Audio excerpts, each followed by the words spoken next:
Antes de iniciarmos a aula de hoje e também todas as aulas posteriores, nós teremos o momento quiz. O momento quiz é o momento onde eu farei perguntas e vocês vão refletir sobre essas perguntas e tentar responder. Essas perguntas têm a ver diretamente com a aula passada, é uma forma de nós revisarmos um pouco o conteúdo anterior. Então vamos lá. O que é população?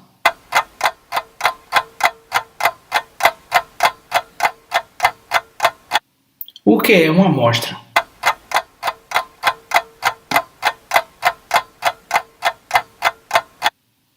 O que é uma variável dependente?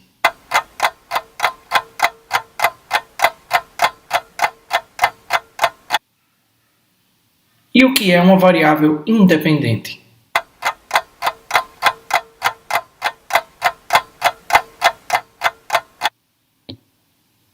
Então, vamos à nossa aula de hoje. Na aula de hoje nós falaremos sobre desenho experimental e a sua importância tanto no desenrolar de uma pesquisa científica como na determinação de como será feita a nossa análise estatística. Então, vamos iniciar definindo o que é design experimental. O design experimental é o desenho de qualquer quase experimento ou experimento que tenha como objetivo descrever e explicar a variação de dados sob condições hipotetizadas que podem contribuir para essa variação. Aqui nós temos duas expressões grifadas, quase experimento e experimento, para destacar a diferença entre esses dois conceitos.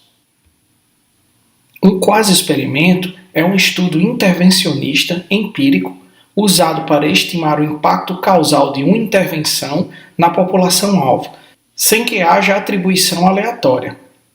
Pesquisas quase experimentais elas compartilham semelhanças com o desenho experimental tradicional, isso é, aquele que é um estudo controlado e randomizado, que é o nosso experimento. Mas a amostragem ela não é aleatória e, na maioria das vezes, não há a presença de grupo controle. Um exemplo atual de quase experimento são alguns estudos que estão sendo realizados no combate à Covid-19 utilizando-se hidroxicloroquina.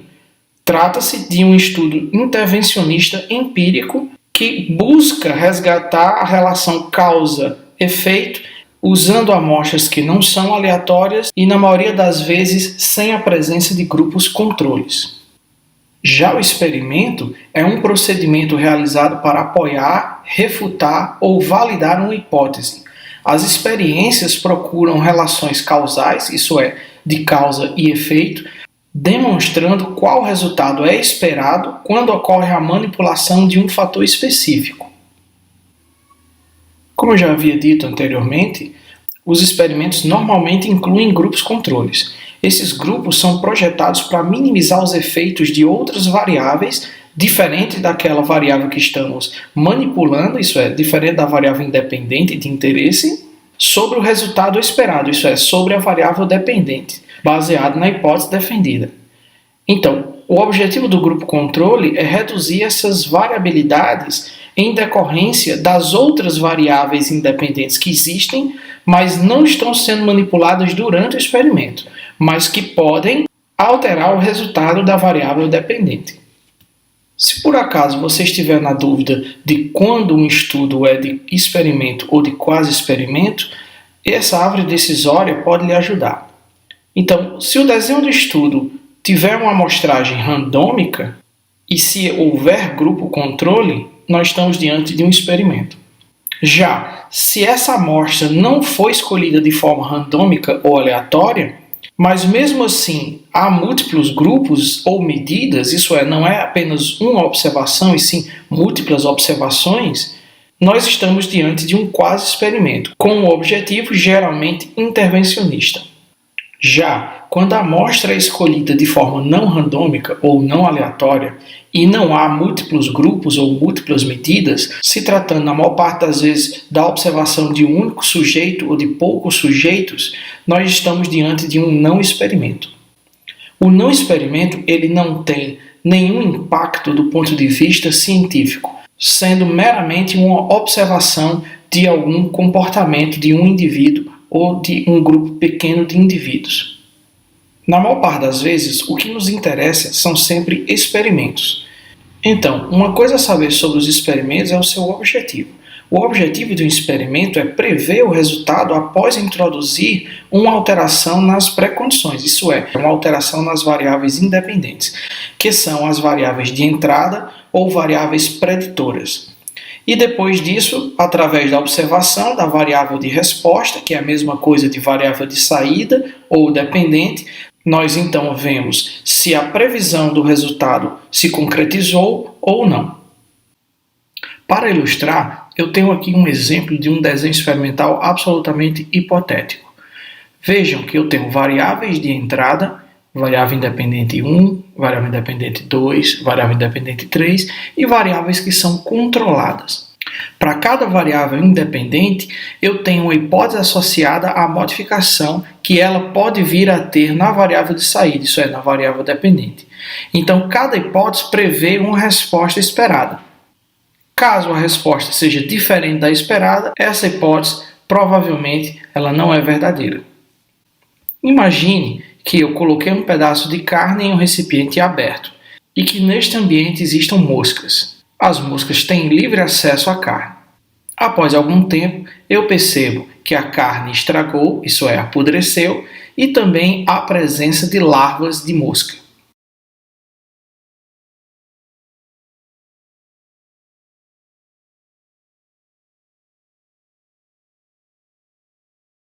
Com base naquilo que foi observado, eu estabeleço a minha segunda hipótese.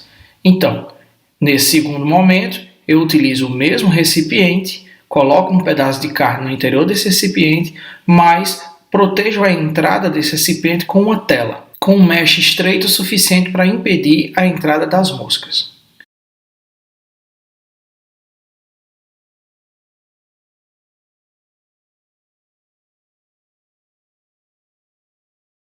Depois de alguns dias, o que acontece? A carne apodrece, entretanto, eu não tenho a presença de larvas.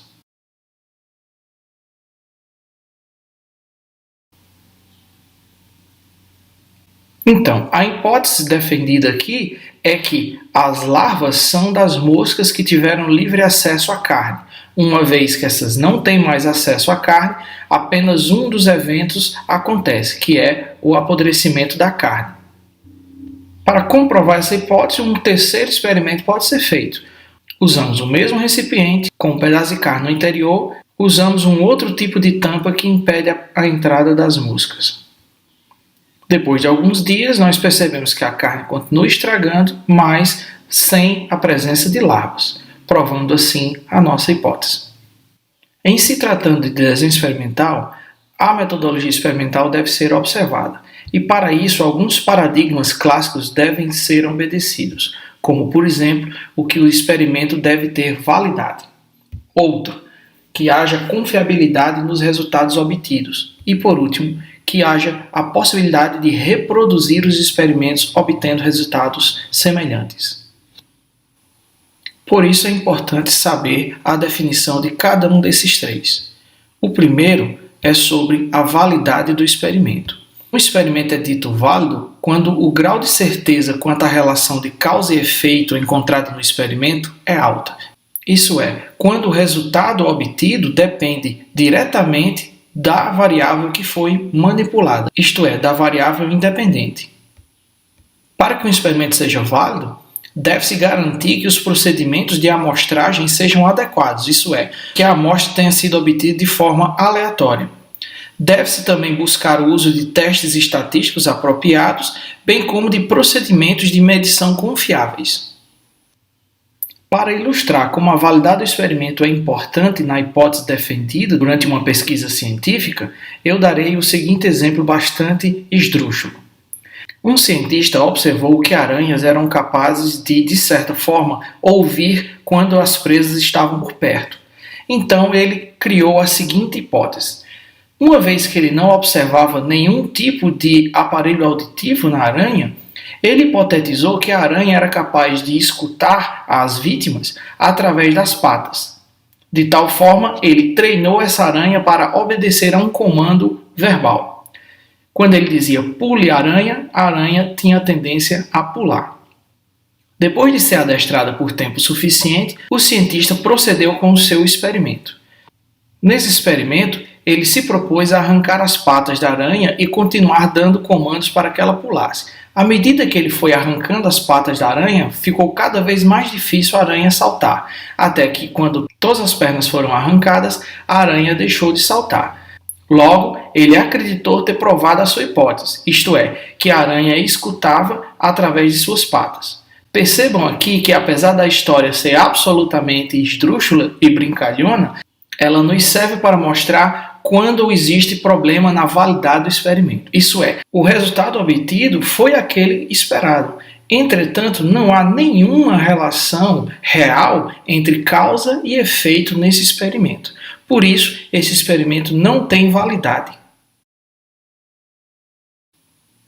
Já sobre a confiabilidade dos resultados, que é a consistência geral de uma medida quando o experimento é repetido N vezes, isto é, ter resultados semelhantes sob condições consistentes.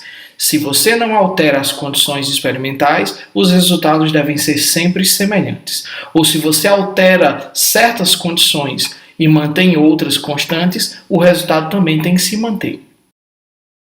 Essa confiabilidade dos resultados está relacionada ao erro aleatório do processo de medição. Isso é, sempre vão haver diferenças entre um resultado e outro, mas essas diferenças não devem ser maiores do que aquelas atribuídas ao erro aleatório do processo de seleção da amostra, bem como do processo de medição. Isso tem muito a ver quanto à precisão e exatidão das medidas. Por fim, chegamos ao paradigma da reprodutibilidade dos experimentos. Se um dado experimento for reproduzido, obedecendo-se às mesmas condições experimentais descritas anteriormente, os resultados obtidos nesse segundo experimento devem ser muito semelhantes ao primeiro. Algumas expressões foram bastante usadas durante a minha fala. Uma delas foi a manipulação. Então, na manipulação, o pesquisador precisa intervir de alguma forma para manipular pelo menos uma das variáveis independentes dos elementos da amostra estudada e observar qual a implicação dessa manipulação no resultado por vir. Já o controle implica que o pesquisador precisa introduzir um ou mais grupos controles no decorrer do experimento. Isso ajuda a entender quanto da resposta final é atribuída à manipulação da variável independente e quanto dessa resposta é apenas variação aleatória, em decorrência da exatidão e precisão com que eu meço a minha resposta de saída, bem como a própria variabilidade existente entre os membros que pertencem à amostra. Por fim, temos a ideia do que seria uma distribuição aleatória. A designação dos elementos para participar dos grupos experimentais, isso é, os elementos da amostra que são do grupo experimental, bem como os elementos do grupo controle, deve ser feita de forma aleatória, isso é, randômica. Isso visa reduzir as diferenças encontradas na resposta final com base nas diferenças existentes entre cada um dos membros dessa amostra. Então é chegada a hora de falar sobre os tipos de desenho experimental. Nós já vimos que, a depender do desenho, se ele for de apenas um único sujeito, estaremos diante de um quase experimento. Mas em se tratando de desenho experimental propriamente dito, nós teremos a obrigação de comparar os resultados entre grupos. Para fazer a comparação de grupos, nós podemos usar dois tipos de medidas: medidas independentes e medidas repetidas ou dependentes. Nas medidas independentes, as comparações acontecem entre sujeitos de grupos distintos. Já na comparação de grupos com medidas repetidas ou medidas dependentes, as comparações acontecerão entre sujeitos. Então, se tratando de um desenho experimental de comparação de grupos com medidas independentes, existirão grupos diferentes de participante para cada condição experimental. Isso é, eu terei um grupo controle, um grupo experimental 1, um grupo experimental 2 e assim por diante. Já na comparação de grupos com medidas repetidas ou dependentes, cada participante é submetido a todas as condições experimentais em uma sequência de eventos. Isso é, a variável dependente é medida no primeiro momento e medida em momentos subsequentes após a alteração de uma variável independente de escolha, de tal forma que cada sujeito é o seu próprio controle. Vamos falar agora sobre os tipos de desenhos de medidas independentes. Eu tenho 3 tipos básicos de desenho experimental para medidas independentes. Apenas um pós-teste com o grupo controle, a execução de um pré-teste e um pós-teste em todos os experimentos realizados, e o desenho de Solomon de 4 grupos. No primeiro tipo de desenho experimental, isso é, aquele que tem apenas um pós-teste com o grupo controle, depois de ter sido feita a escolha dos elementos que comporão a amostra, por distribuição aleatória, eu terei um grupo tratado, isso é, um grupo experimental, onde eu modifiquei uma variável independente e obtive a medida da variável dependente de interesse, e eu terei um grupo que não foi tratado, que será o nosso grupo controle, onde eu vou medir a variável dependente sem a influência da manipulação da variável independente. Após a realização desse tipo de experimento, eu apenas realizo um único teste de comparação estatística, isso é, um teste de hipótese, comparando a medida da variável dependente quando eu manipulei a variável independente e na condição onde não houve manipulação, isso é, na condição controle. Sem sombra de dúvida, esse tipo de desenho experimental com apenas um pós-teste com o grupo controle ao término do experimento é o mais utilizado de longe em experimentos científicos. Entretanto, ele traz um problema óbvio. E esse problema é que nós não sabemos se as diferenças encontradas são em decorrência do tratamento ou são diferenças que já existem entre os grupos. A variação entre os grupos ela pode gerar dúvidas sobre a validade do experimento, isso é, sobre a relação de causa e efeito que eu quero observar no experimento. Então, podem haver diferenças entre os sujeitos de cada um dos grupos que leve a uma resposta diferente. Entretanto, essa resposta não necessariamente tem a ver com o tratamento que foi realizado. Para contornar essa situação, nós podemos utilizar um desenho de medidas independentes com pré-teste e pós-teste em cada um dos grupos em relação ao grupo controle.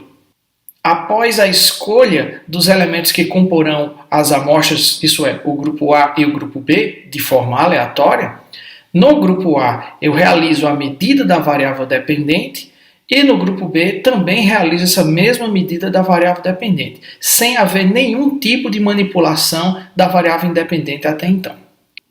No grupo A, que vai ser o meu grupo tratado, isso é o meu grupo experimental, eu vou realizar uma alteração na variável independente e medir a variável dependente mais uma vez. Já o grupo B, ele não vai receber nenhum tratamento, então ele vai ser o grupo controle. E mais uma vez, eu vou fazer a medida da variável dependente. De tal forma que eu posso comparar estatisticamente as diferenças entre a medida da variável dependente no grupo A e no grupo B. O objetivo aqui é saber se já vai existir uma diferença nessa medida da variável dependente entre os grupos. Num segundo momento, eu vou fazer uma outra comparação estatística, onde essa comparação visa observar se a alteração na resposta da variável independente tem a ver ou não com o tratamento. Se houver diferença nessa medida da variável dependente após o tratamento e não houver diferenças prévias, nós podemos inferir que essa diferença ela é realmente em decorrência da manipulação da variável independente, isso é em decorrência do tratamento. Ótimo! Com esse tipo de desenho experimental, isso é, de pré-teste e pós-teste, eu resolvo o problema gerado por apenas fazer um desenho experimental com um único pós-teste. Entretanto, eu gero outros problemas. Por exemplo, será que medir a variável antes do tratamento não modifica a resposta posterior ao tratamento? Então, isso pode acontecer. É muito comum em experimentos comportamentais, isso é, experimentos em psicofarmacologia, de que quando você faz uma determinada manipulação dos animais, mesmo sem introduzir uma droga, a resposta, num segundo momento, ela vai ter uma alteração simplesmente pelo fato de que você já realizou uma medida anterior. E isso, mais uma vez, põe em xeque a validade do experimento, isso é, a veracidade da relação causa-efeito desse experimento. Uma forma de resolver esse problema é utilizando o desenho de Solomon de 4 grupos. Nesse desenho, depois dos sujeitos que comporão os grupos A, B, C e D serem selecionados de forma aleatória, no grupo A eu faço a medida da variável dependente, sem nenhum tipo de manipulação prévia, bem como eu faço isso também no grupo B. O grupo A será o meu grupo tratado, isso é, será o grupo experimental onde eu manipularei a variável independente. E aí eu meço uma segunda vez a variável independente. Já o grupo B é o grupo onde eu não manipularei a variável independente. Esse grupo é o meu grupo controle, ele não será tratado.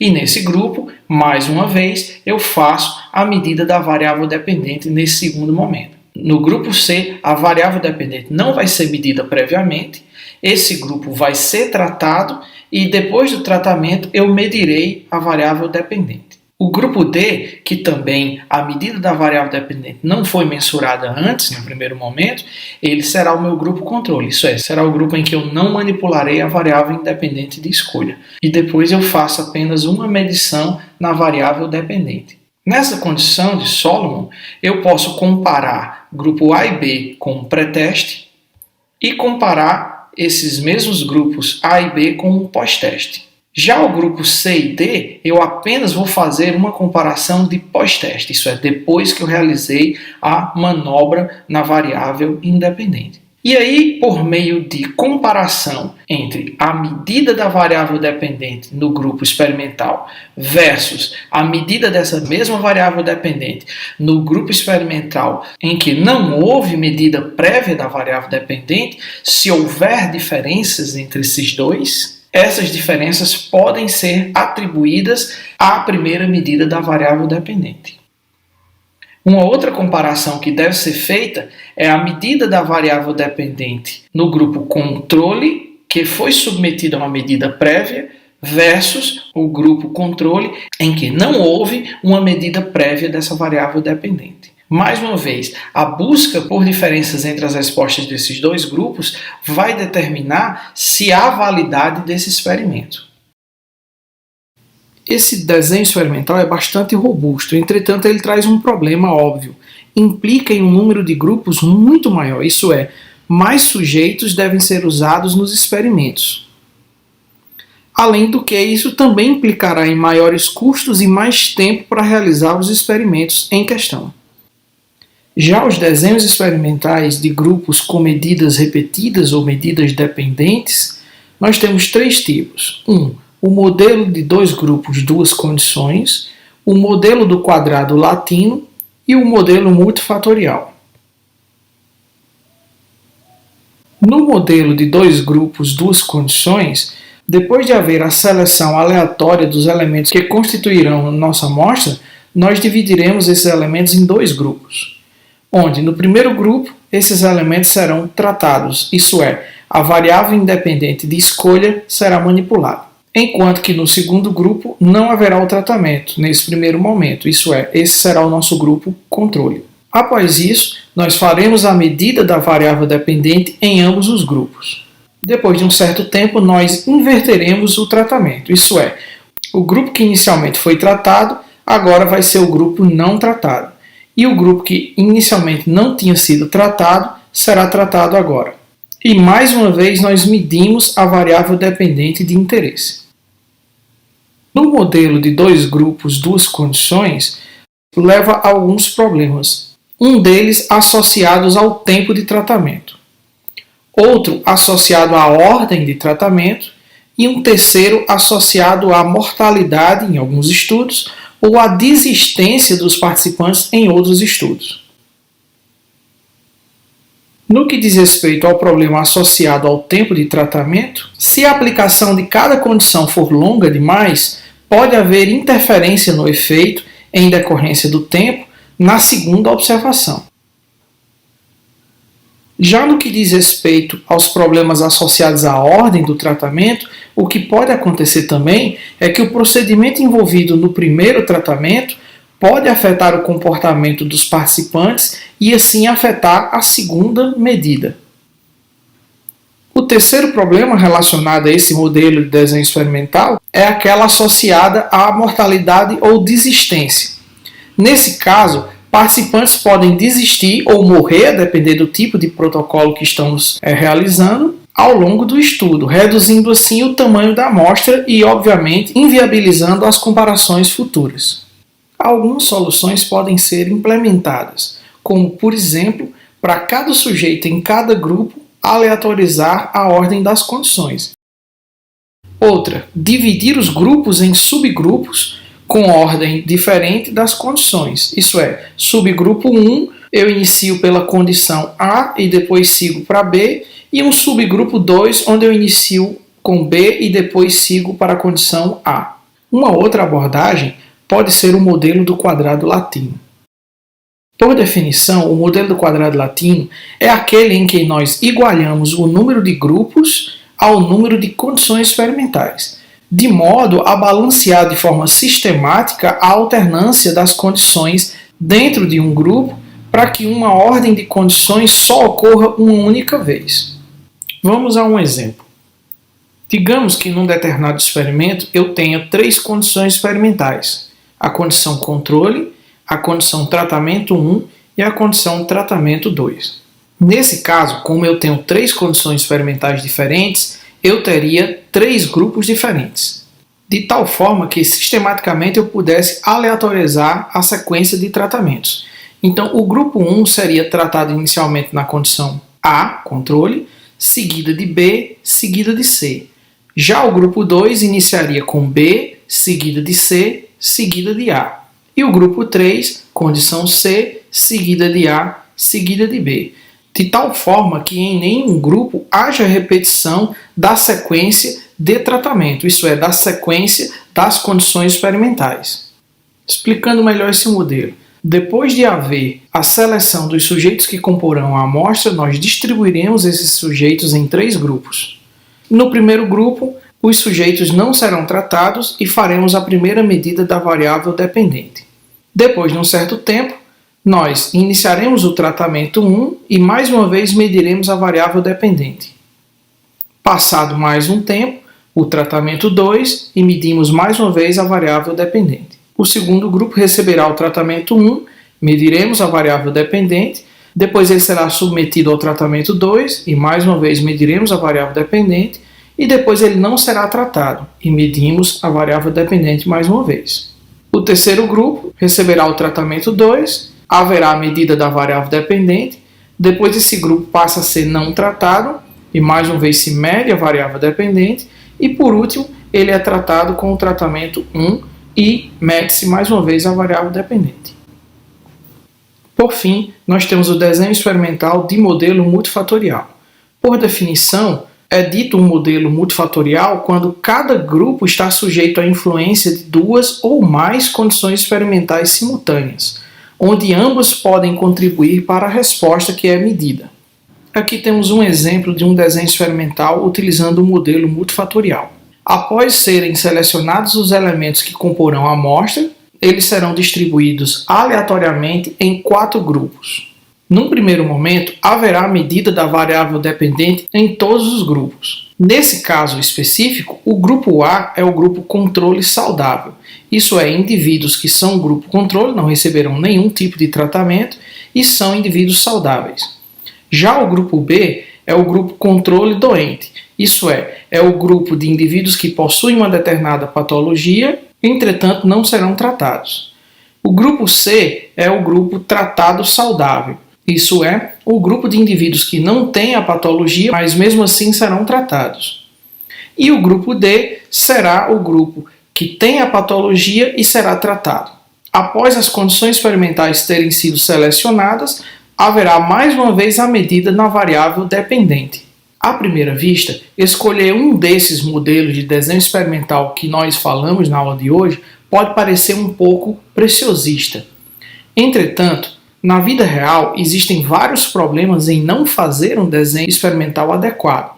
Por exemplo, é muito comum, quando se tem um projeto de pesquisa a ser executado, que se parta de uma premissa, definam-se objetivos, onde para cada objetivo desse nós temos uma metodologia específica. O que comumente acontece é que o pesquisador desavisado vai realizar todos os experimentos conforme eles foram descritos no seu projeto.